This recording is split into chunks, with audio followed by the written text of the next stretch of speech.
Recording in progress. Okay, we have another question of Mr. Jubert Gaboa. Pinadala mo rin itong tanong na to. Tama, Jubert? Okay. Solve ka ngayon, ha? So, ito, ha?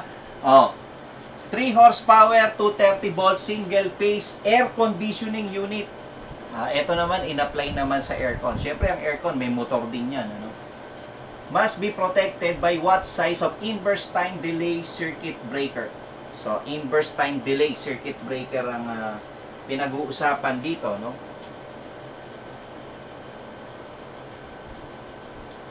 So, inverse time delay circuit breaker. Okay.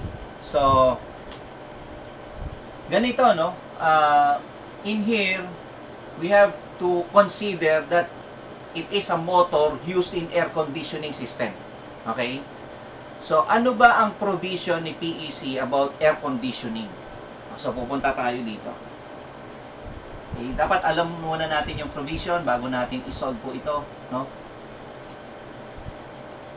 Pero tingnan po muna natin pala, no? 3 horsepower, 230 volts, single phase. Single phase. So, iba yung table na single phase sa 3 phase, ha? Ito single phase. Table 4.30.14.2.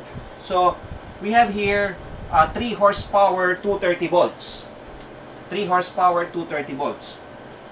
Ayan po, mga ka-aware pa, no? So, we have here 3 horsepower, 230 volts. Ang kuryente natin, 17 amperes. 17 amperes. So, 17 amperes, what will be our multiplier? Ang sabi po ng Philippine Electrical Code, no?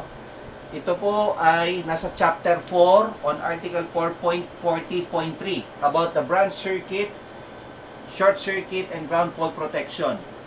Ito po ay sa air conditioning and refrigeration system, no, sa chapter 4 ng PEC. Ang sabi niya po diyan, no, ang rating or setting for individual motor compressor, no?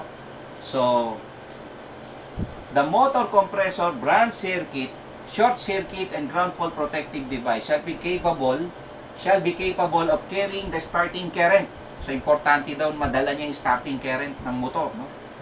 A protective device having a rating or setting not exceeding, sabi, wag daw sa sobra. Ibig sabihin, maximum, no? Not exceeding, 175% of the motor compressor rated load current. Or branch circuit selection current, whichever is greater. Okay. So, dito muna tayo pupunta. So, kung pupunta muna tayo sa 175%, that is 1.75.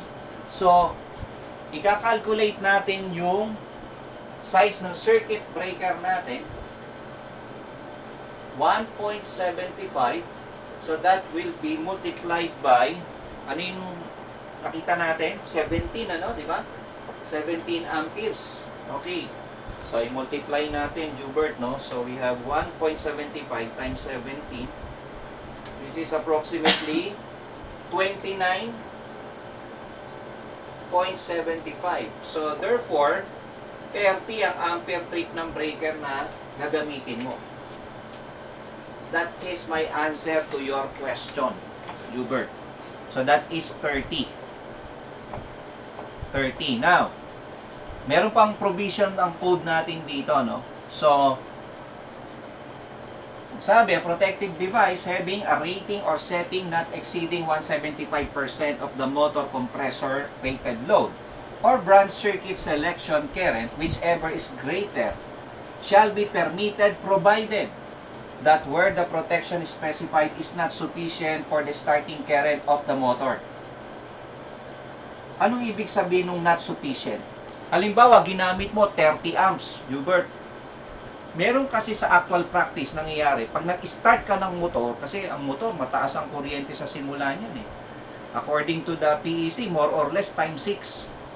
Yung starting current, siya yung tinatawag na lock rotor current. No? Kumbaga, kung i-graph mo siya, so, kung ang motor mo, halimbawa, 100 ampere, times 6 yun. Ito yung 100 ampere mo, Ibig sabihin, yung times 6 mo, 600 amps. susunugin mo yung motor mo. No? Kaya ka gumagamit ng mga reduced voltage starter, di ba? So, kaya ka nga merong mga di ba? May mga motor controller ka dyan. Para ma-reduce mo yung inrush current. The lock rotor current is usually 6 times of the full load current. According to the code, no, usual, no, is 6 times. Kung hindi daw sapat, di ba pag nag-on ka ng motor, nagtitrip yung breaker o yung switch mo, may ganun nagtitrip siya. So, pag nag-trip po siya, no, pag nag-trip siya, ang mangyayari po dyan is, di ba, nag-trip siya, nag-trip. So, sabi rito, no, the rating or setting shall be permitted to be increased. Ibig sabihin, pwedeng taasan, to be increased. But shall not exceed 225% of the motor rated load or branch circuit selection, whichever is greater. Ganun pala. Binibigyan ni PEC ng maximum pa. Kung hindi obra yung 175%, pwede kang pumunta sa 225%. Hindi ubra tong 30 ampere ko, pare. Nagtitrip yung breaker kada ino-on ko yung switch Kada pinipindot ko yung button, yung switch, tumataas, umaano siya, nagtitrip. Itong 30 ampere ko, pwede ko bang gamitin yung mas mataas pang circuit breaker? Kung mas mataas, ano pa yung allowed, na maximum allowed? Okay. Di yung, kung 225%, 2.25 value yun, times 17. So, ang gagamitin mo dyan, Jubert, 38.25, meaning 40 amps pwede mong gamitin. But not 50, masyado nang mataas yun. Sa 38, swak na yun, no? Sa 40 ampere. Kung hindi umubra yung 30 ampere, ginamit mo sa actual, sa practice, pwede ka daw pumunta sa 40. You can use 40. Pero kung usapan natin, board exam, dito muna tayo. Bakit? Wala sa choices yung 40, di ba? Di ba, Jubert? Nagets mo yung idea? Siyempre, doon tayo sa choices, no? Meron ba? Meron bang 40 sa choices? Tingnan nga natin. Wala di ba? Maximum na yung 30 siyempre, ganun talaga, no? Board exam, no? Pagka board exam ang usapan, dapat tayo, bookish. Kung ano yung nakasulat, ano yung nasusulat. Ayan. Okay, so thank you, Jubert, for this question. Salamat po.